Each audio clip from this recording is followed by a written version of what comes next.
In this video, I'll be giving you the full tour of the Coinbase Wallet, like I promised on our previous video, which was how to set up the Coinbase Wallet. It's going to be in the top right corner if you want to watch it right over here.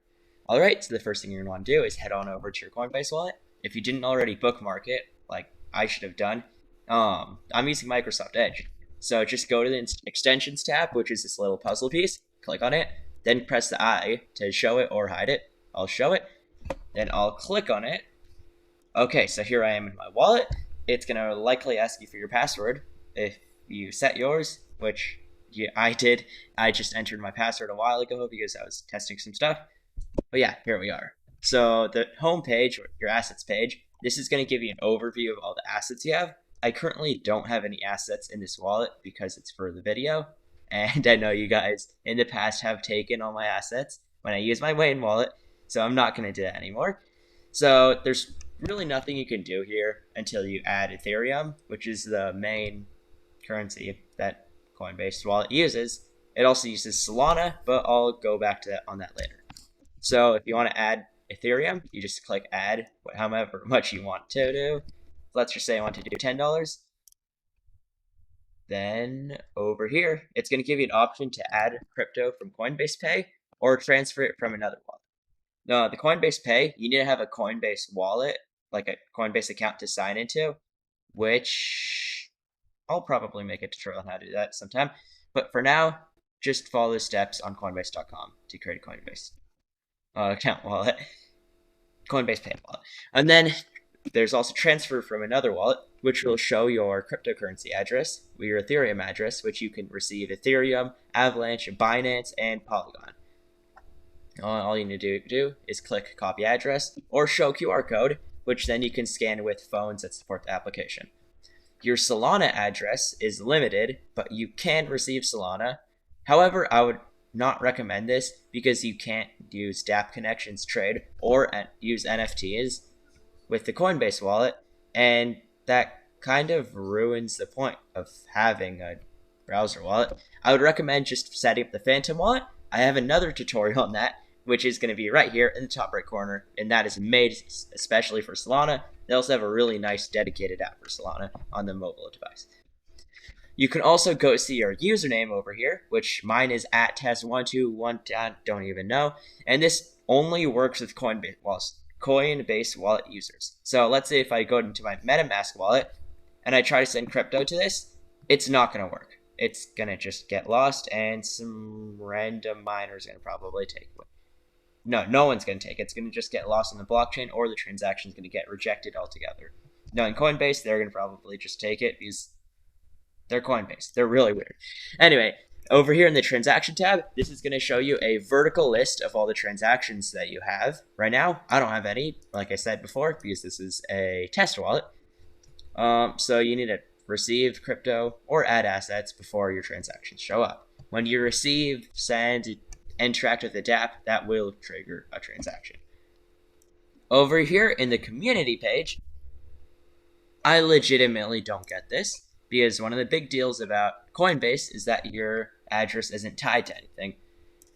Now they want to tie it to physical things. I don't get this.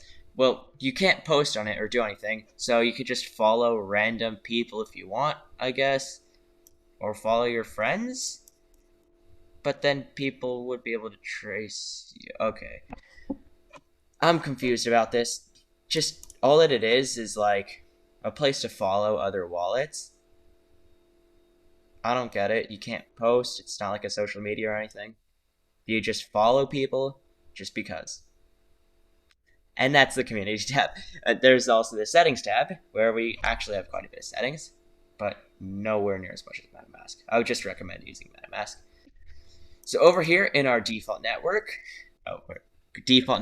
we have all of our active networks, which like our main nets. We have, of course, Ethereum, Arbitrum, Avalanche, BNB, Ethereum Classic, interesting, Phantom Opera, Genosis, Optimism, and Polygon, my personal favorite. However, please note that if you use Polygon, it's not going to do the native Polygon chain. It's going to use the Polygon token on the Ethereum network. So if you try to send like Polygon that you bought from Binance, to Polygon Wallet on Coinbase, your Polygon's just gonna get lost forever. Don't try it. Only send. Like it's complicated. I'll probably make another video on that soon. Okay, and down here we have our testnets. You can enable this if you want. However, if you enable this, it's not going to automatically enable the testnets. To activate the testnets, you have to scroll all the way down past here, and you'll see all the list: Arbitrum, Rankerby, Avalanche, Fuji, BNB Chain Testnet, Phantom Testnet, Glory, Kovan, Optimistic Kovan, Polygon Mumbai, Rankerby, and Robston. Most of these I do recognize because I'm familiar with Ethereum testnets, like Rankerby, that's an Ethereum. Robston, that's an Ethereum. Kovan, that's an Ethereum. I don't know what Optimistic Kovan is. Maybe potential video on that soon. Anyway, I'll go back, and now we can see our dApp connections. And the second page is settings. Here's where you can disconnect all your dApps very quickly if you found out like a dApp was hacking your account, which if someone is, just send all your wallet to another wallet. Send all your crypto to another wallet. Don't use the same wallet. It's really easy to create another one. So here's our dApp connections. I tried to find a dApp that I can connect to, but I couldn't find anything that supports it. It's so sad. Like as a developer, I know how hard it is to integrate this kind of stuff, but just nobody wants to use the Coinbase Wallet API.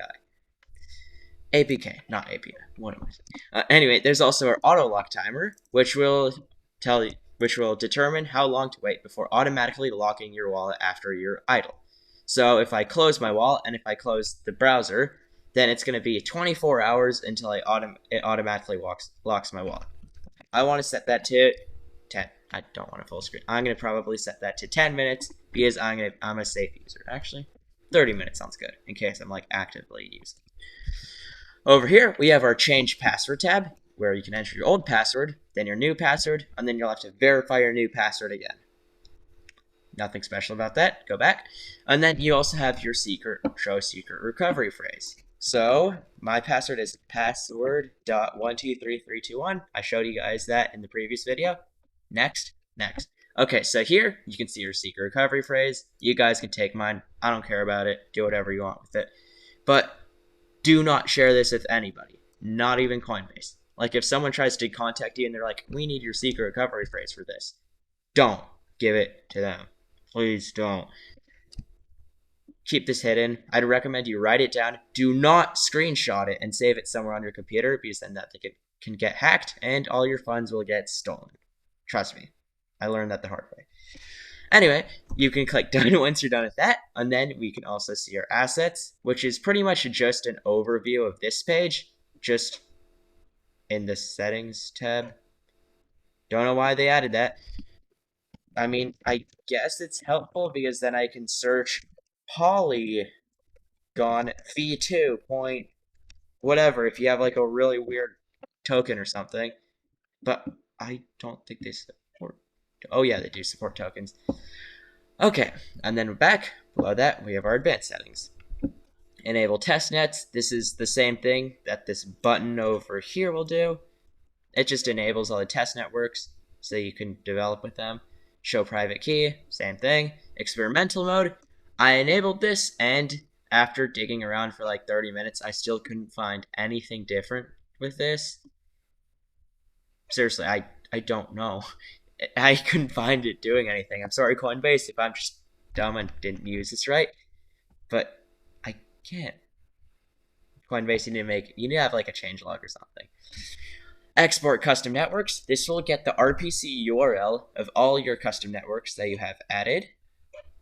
That's very helpful if, let's say, you want to switch from Coinbase Wallet to MetaMask, which a lot of people are doing, and wallet documentation. Interesting.